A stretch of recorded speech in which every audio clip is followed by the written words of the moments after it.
Hey everybody, it's Sean. And it's Cinda. And we're Cockeyed Optimist, and welcome to another of our little Founding Father aside episodes. Adjacent. That's I don't know why you can't remember that it's Founding Father birthday episodes. Today, it is April 13th, Thomas Jefferson's birthday. Our third And I would say yes. one of our most paradoxical presidents. Yes, a man wrestling with a lot personally and a lot spiritually. Our third president and the author of the Declaration of Independence. That's what we know. But we've been learning a lot about Jefferson. And it is a whole conundrum of esoterica, so to speak. But before we get into that, Cinda, band updates to share? Well, we are going to build out. We're more just sprucing up another room of our house to do our next Radio Free Rock episodes. And we're going to paint it. Mm-hmm. We chose the color Philadelphia Cream, so it actually kind of goes along with this whole revolutionary theme. And when we were at the Revolutionary War Days, we picked up some cool oh yeah, the painting, distressed wood signs from Liberty Tree Company. Yes. I might put just a link to their socials down in the description. Some cool stuff. Yeah, some very cool stuff. The guy was very nice. Yeah, we actually saw them first at the Civil War Days, and then this last time there were a couple pieces that he had on a special price that it's like, yeah, we're gonna have to dip in and get some of those for the set. So we're working on that right now. We're also going to be recording a live acoustic version of our first single, The Truth. So I don't know what day we're releasing that, but very soon. So make sure you're on our email sign up at cockeyeedoptimist.net. We will let you know when we put that out, because we're going to do acoustic versions before we actually put out the studio versions of our singles. So we're excited about that. Mm-hmm. And yeah. So I think it's time for us to really dive into Jefferson, because there's a lot that we can talk about historically, personally, biographically, and conceptually. Born on this day in 1743, he was one of our presidents to pass on the 4th of July. This is actually a trend. Yeah, it's actually very interesting. It's almost like they are willing themselves to die on the 4th of July because I must, make my Americanness eternal. I don't know, but her interpretation. He and John Adams died on the very same day. Within hours of each other. On other. the 4th of July. Within hours of each other. So I was like, this is crazy. It is crazy. I think, and it's like 50% of our first, 5 or 6 presidents, like half of them died. Monroe died on the 4th of July as well. Yeah. So Adams, Jefferson, all die on the 4th of July. We obviously know Jefferson being our third president.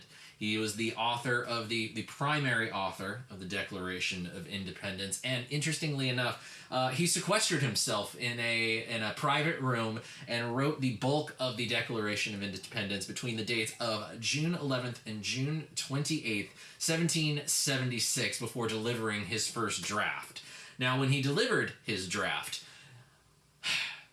the Continental Congress at the time basically wanted to do away with about a quarter of what he had written, and although he was gentlemanly about how disgruntled he was, in private, he was not at all happy about being edited so severely. So, just a little thing there that I think is kind of interesting, that there are indeed early drafts of the Declaration that may say more than what we know as the Declaration of Independence today. And I'm just going to say that the HBO miniseries of John Adams was so fantastic. Yes. But what I found so hilarious in it was how emo they made Thomas Jefferson. Yes, if you actually can, the miniseries is on HBO Max right now, so you can go and watch that. And eagle-eyed viewers will notice that the actor portraying Jefferson is the same actor that portrayed Stannis Baratheon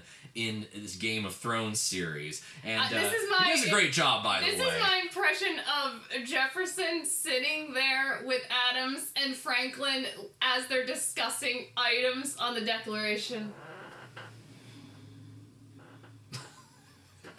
Leaning back in his chair. Despondent. It was very, very funny. So I have no idea. Too much. I have no idea if personally people really considered him a bit emo, but I enjoyed the interpretation. The emo girl hidden underneath the blonde exterior was very happy about that. One interesting deviation about Jefferson, though, from most of the other founding fathers we've covered so far, is that from childhood, he actually had a formal education. His father did not receive a formal education. He was born, even though being born into a plantation family, being part of a plantation dynasty, he did not receive a formal education. And so he impressed on giving his children a formal education. So with private tutors, it was basically from the time he was a small child, Jefferson was receiving some form of education, eventually attending the College of William and Mary, studying mathematics and philosophy, but was generally considered throughout the course of his life to be well read in a wide variety of subjects, including, but not limited to, law, history, ethics, agriculture, and astronomy. A true Renaissance man of the Revolution, I dare say. Although we mostly know him for his writings. He was... I mean, the agriculture isn't surprising at all. Well, it's not surprising considering the plantation aspect of his family.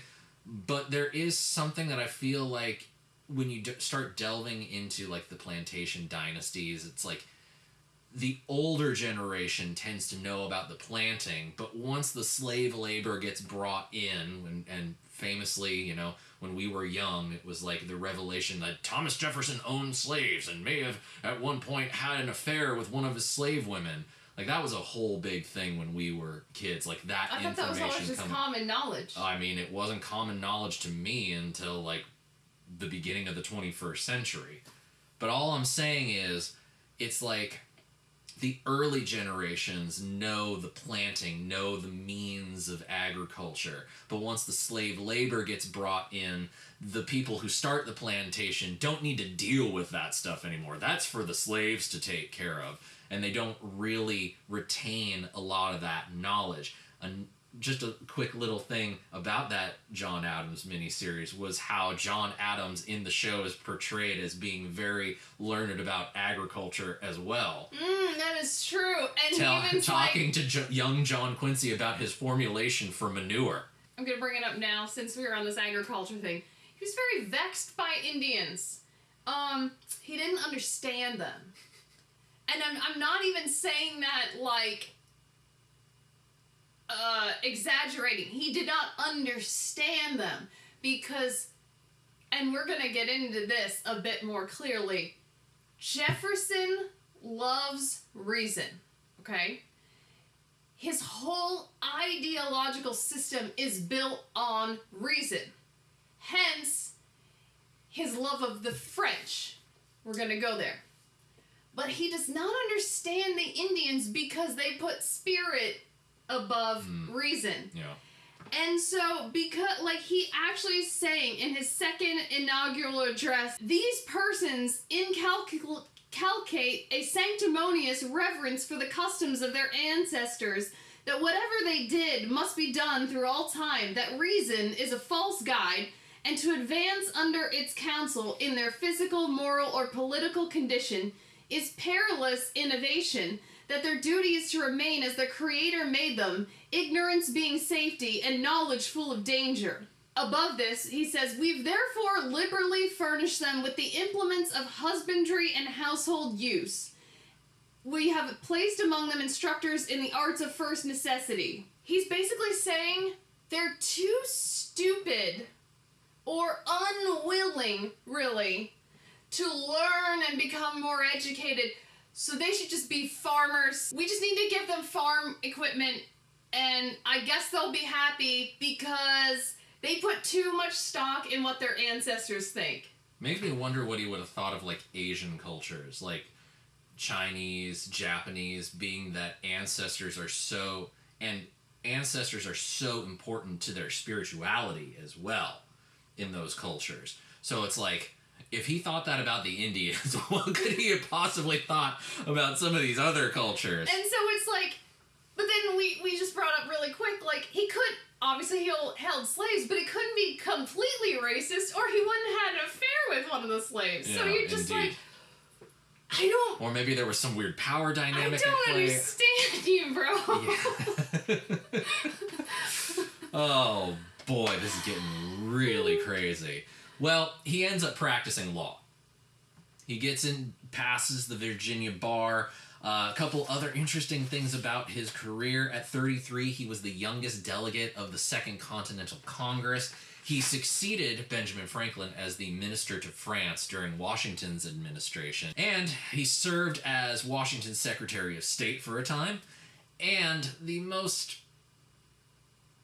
curious aspect of his time serving in those roles as minister to France and as Secretary of State, he was present in Paris during the storming of the Bastille. But he maintained a very ardent support for the French Revolutionary cause, which in my mind is because of his lauding of reason and belief in, like, natural rights, which in some respect you have to respect, and it's great. But I remember even being a teen and learning about the French Revolution for the first time and thinking to myself, so let me get this straight. The revolution starts with breaking into a prison and releasing a bunch of criminals? Okay, his age of enlightenment and reason, ideological reason trumps everything thing. Great, you wanna think that? Wonderful. But as soon as you see with your own eyes the utter chaos and bloodshed and bloodlust on the streets of Paris... the point is, how can you look at that and see the outcome of it and still just be like, ardently support? Trumps all, and it's like, well, clearly their passion trumped reason. Yeah, that's my thing with it. How can you so ardently still support the revolutionary cause when you literally see the one big thing that Hamilton was always so afraid of? Mob rule. Fast forward a bit, obviously we know he was president during the time where we acquired the land that is known as the Louisiana Purchase, which we addressed in our last episode with Madison and Jefferson working together to make that deal possible, which basically came together because Napoleon wanted to wage war everywhere in Europe. And we got the vast territory of the United States that we got in the Louisiana Purchase. So Napoleon got his wars and we got the land. Yay us.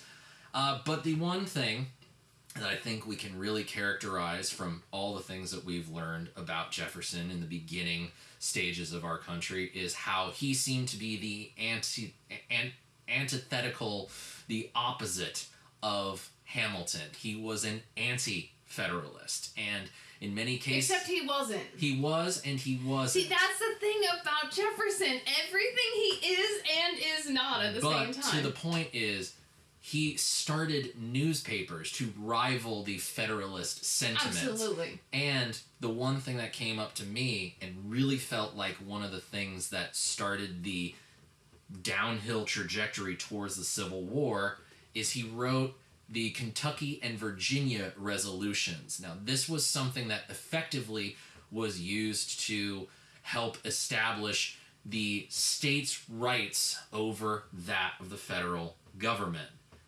State governance as opposed to federal governance. How can we have, as you so brilliantly brought up with one of Madison's letters, the idea of the states trumping the overall central law? You start having states like wanting to carve out the stuff for themselves.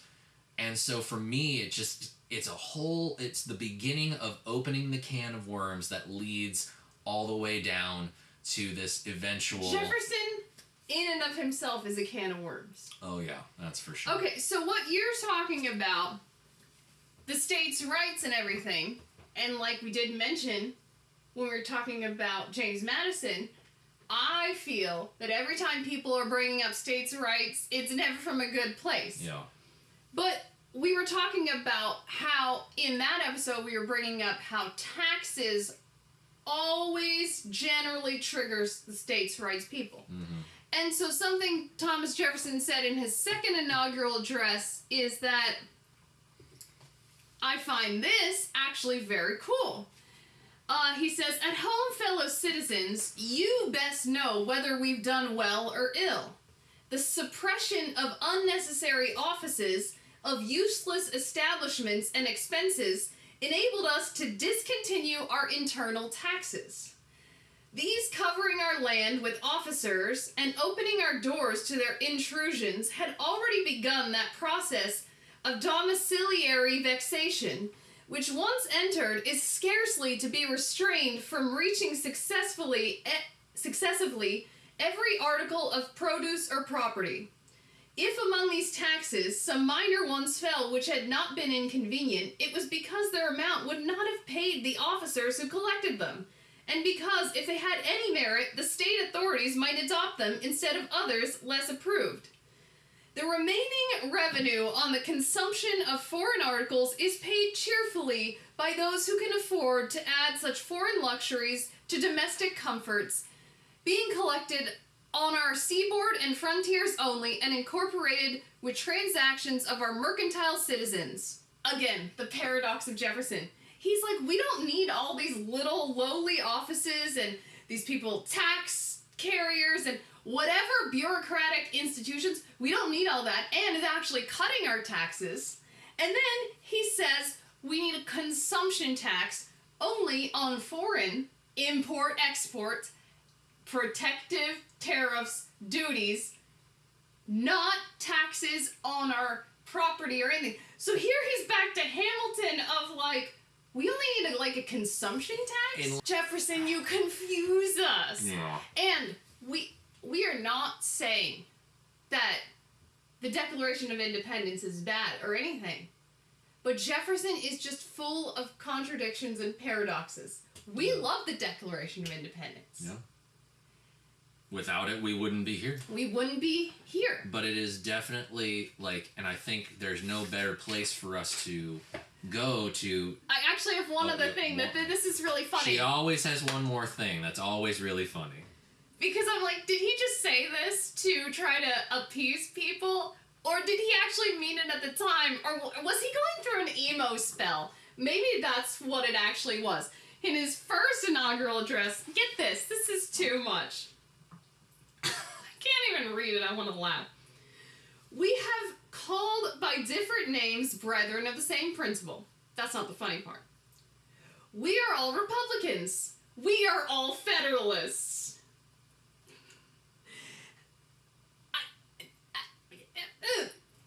"If there be any among us who would wish to dissolve this union or to change its Republican form, let them stand undisturbed as monuments of the safety with which error of opinion may be tolerated where reason is left free to combat it. I know indeed that some honest men fear that a Republican government cannot be strong, that this government is not strong enough. But would the honest patriot, in the full tide of successful experiment, abandon a government which has so far kept us free and firm on the theoretic and visionary fear that this government, the world's best hope, may by possibility want energy to preserve itself? I trust not. I believe this on the contrary, the strongest government on the earth. How can you be the strongest government on the earth if you don't have some sort of centralized federal authority? And then he's like, we're all Republicans. And we're all Federalists. I sort of agree with everyone.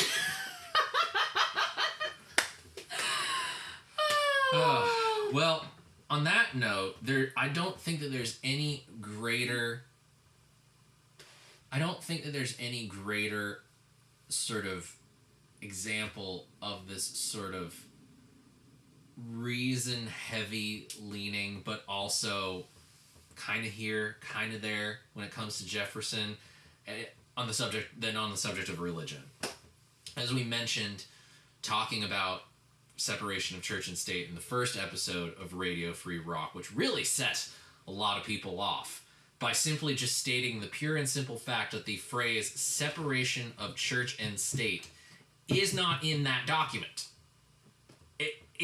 I'm sorry that you can't handle the fact that that phrase is not in the Constitution. Where does that come from? It comes from a letter that Jefferson wrote to the Danbury Baptist Association in response to a letter that they wrote him. Now, before we get to that letter, we have heard over the years about the Jefferson Bible. Jefferson did have his own personal Bible, but one of the things that I find so curious about it, if I remember correctly, is that he basically took all the gospel teachings, the stories and the sermons that Jesus gave during his lifetime, but removed from the Gospels a lot of the miraculous aspects of the ministry of Jesus while he was on the earth, which I can only chalk up to, in Jefferson's mind, there's no logical reason for the miraculous. But we must go to these letters, this exchange between the Danbury Baptist Association and Jefferson. Now, this letter from the Baptist Association was written after Jefferson became president, was inaugurated as President of the United States. We're not going to read the whole letter, but there's a section that I think really sums up the position of the Danbury Baptist Association, and that is this. Our sentiments are uniformly on the side of religious liberty, that religion is at all times the place and places a matter between God and individuals, that no man ought to suffer in name, person, or effects on account of his religious opinions, that the legitimate power of civil government extends no further than to punish the man who works ill to his neighbor. But, sir, our constitution of government is not specific. That's really where we get to the crux of their argument. They felt that the religious freedom protection was not specific enough, because at the time they were receiving a lot of pushback from their own state's legislature. They were starting to get messaging from their state legislature that their religious opinion, their religious freedom was sort of a gift of the legislature that could be taken away at any time. And that's where they have this sentence part. And therefore, what religious privileges we enjoy as a minor part of the state, we enjoy as favors granted and not as inalienable rights. They are directly quoting Jefferson himself from the Declaration, saying these are inalienable rights given by who? The Creator. Jefferson's words saying, hey, people are trying to take our rights of free worship away because they're acting like they just have the power to grant us those rights, and they're not God-given. No. And so now we go to Jefferson's response to this letter. Like I said, we didn't read the whole Danbury letter. If you would like, I'll put a link in the description box so that you can read the whole letter. It's actually a pretty quick one. You can read it. Both of these letters are very quick. Both these letters are very quick and easy to read. Gentlemen, the affectionate sentiments of esteem and approbation which you are so good as to express towards me, on behalf of the Danbury Baptist Association, give me the highest satisfaction. My duties dictate a faithful and zealous pursuit of the interests of my constituents, and in proportion as they are persuaded of my fidelity to those duties, the discharge of them becomes more and more pleasing. That would be what I would refer to nowadays as the appropriate PR response. And then we get into the bulk of it. Believing with you that religion is a matter which lies solely between man and his God, that he owes account to none other for his faith or his worship, that the legitimate powers of government reach actions only and not opinions, I contemplate with sovereign reverence that the act of the whole American people, which declared that their legislature should, quote, make no law respecting an establishment of religion or prohibiting the free exercise thereof, thus building a wall of separation between church and state. Adhering to this expression of the supreme will of the nation in behalf of the rights of conscience, I shall see, with sincere satisfaction, the progress of those sentiments which tend to restore to man all his natural rights, convinced he has no natural right in opposition to his social duties. I reciprocate your kind prayers for the protection and blessing of the common Father and Creator of man, and tender you, for yourselves and your religious association, assurances of my high respect and esteem, Thomas Jefferson. The second paragraph is really the bulk of everything. What he does is he very clearly articulates back to them that he has read their concerns, and he is basically just saying it back to them. This is what you told me you are concerned about. This is what I'm telling you we have written. That's where we get that, thus building a wall of separation between church and state. He is acknowledging that he sees that as an inalienable right, and eventually gets to the last sentence referring to that as a natural right of the citizenry. And he's saying the expression that he's talking about is the First Amendment. Make no law respecting an establishment of religion or prohibiting the free exercise thereof. That's the expression. The expression is not separation of church and state. Yeah. The expression is what is in quotes, First Amendment. Yeah. The phrase, thus building a wall of separation between church and state, is used as a clarifier of what is already written there in the Constitution of the United States of America. So what this very clearly does, one, it makes no new law. Yeah. It makes no new anything. He's just saying, chill. Our federal law, again, it's funny, back to federal versus states, federal versus states, federal versus state. Our federal law, we got you. You're good. Mm-hmm. Don't worry. And being that federal law is the supreme law of the land, it trumps state law. So even if this legislature decided to act a fool and try to mess with their free expression of religion and their ability to assemble and worship as they see fit, the federal law states, no, that's a natural right. And even saying at the end, tend to restore to man all his natural rights. Those are Jefferson's words. So that... And back to Madison, where the amendments were the individual's natural rights. Exactly.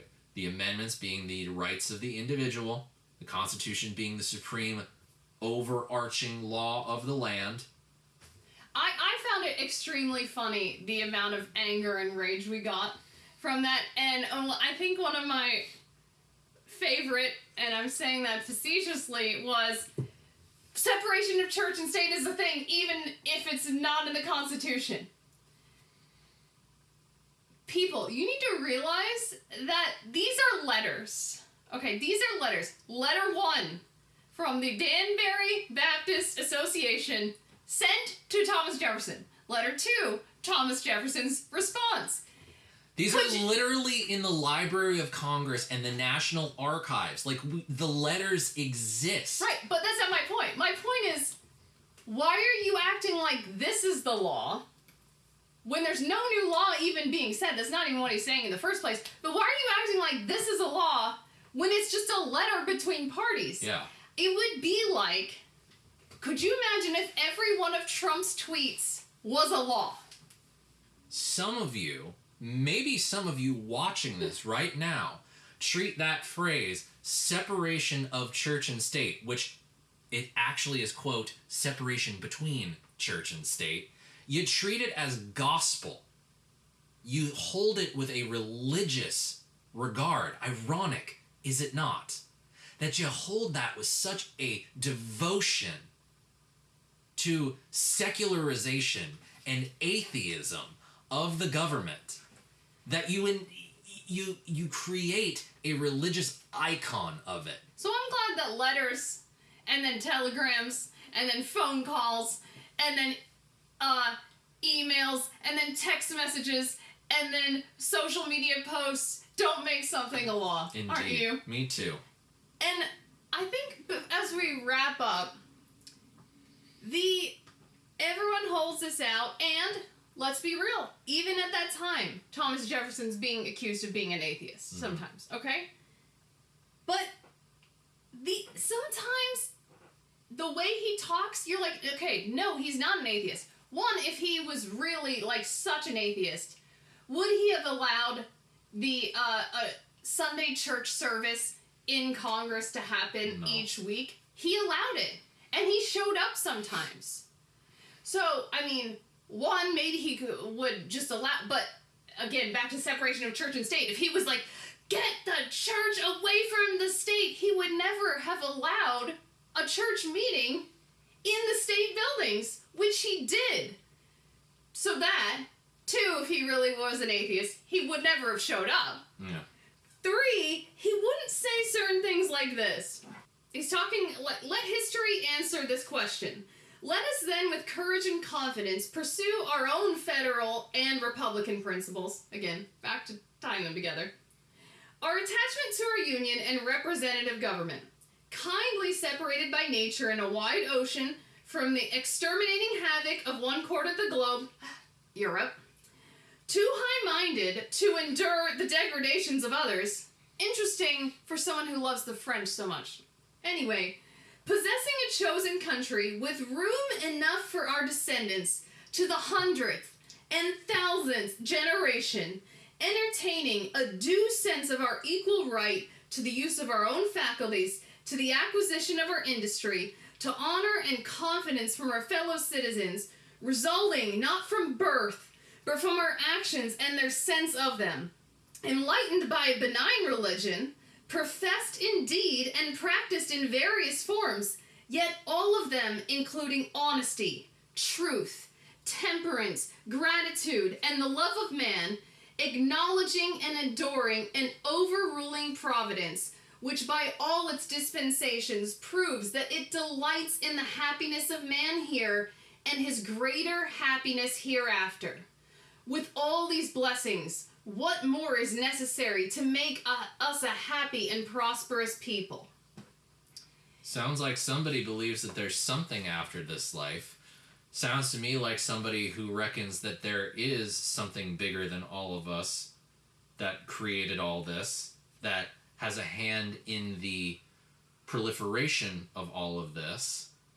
Doesn't sound like an atheist to me. When I was thinking about Jefferson before we were doing this, the visual from Indiana Jones, The Last Crusade, came to me. And this was my vision of what Jefferson, if I had to sum him up in a vision.